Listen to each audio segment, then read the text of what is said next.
नमस्कार नमस्कार नमस्कार. सन्माननीय, वंदनीय आणि निंदनीय. मला वाटतं आपण जुले त्याच्या म्हणून म्हणाला. तर सन्माननीय या गावचे सरपंच साहेब,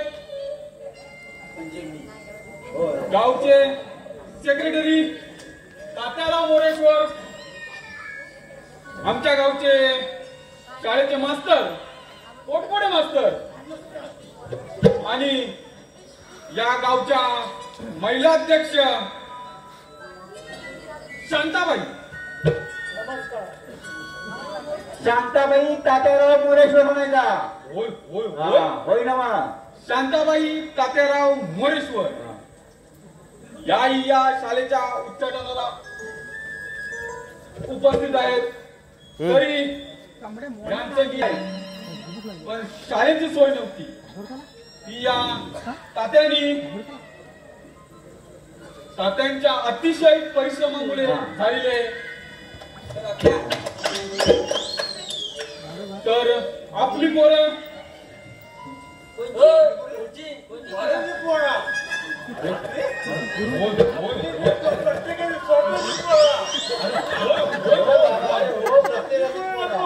तुला तेवढ्या तेवढा बघता बरं समजतं मी. आपली प्रत्येकाची स्वतःची आपली बरोबर आपली होत आहे काय स्वतःची पोरं आहे. प्रत्येकाची स्वतःची पोरं म्हणून. तर या शाळेची प्रत्येकाची पोरं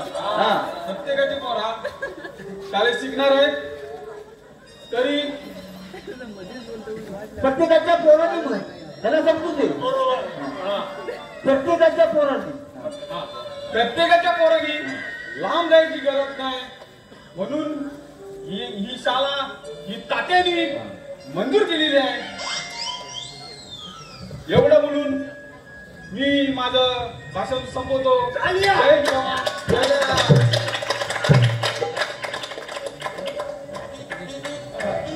काय तुलवला तुम्ही जबरदस्त तुलवला. तर आपल्या शाळेचे पोटपोडे मास्तर त्यांनी पण 2 शब्द आपला मनोगत त्याचं सांगायचं आहे. त्याला पण नीट ठेवायचं.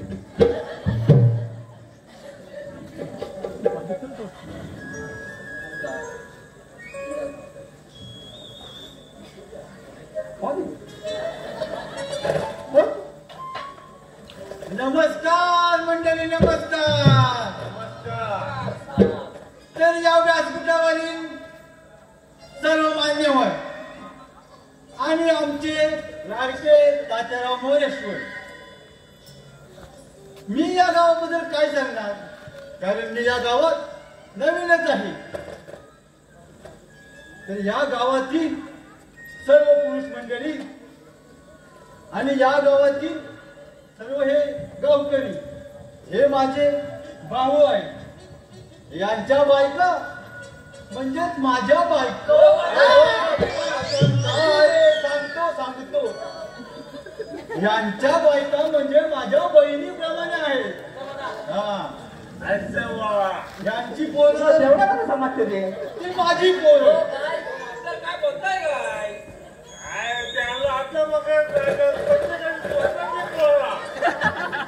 होय रे रम्या, अरे स्वतःचीच पोरं. तर या गावातील सर्व शाळेतील मुलं व्यवस्थित शिकली पाहिजे. यासाठी मला व्यवस्थित त्यांची देखभाल केली पाहिजे. तर हे एवढे 2 शब्द बोलून मी माझं भाषण संपवतो. जय हिंद, जय महाराष्ट्र.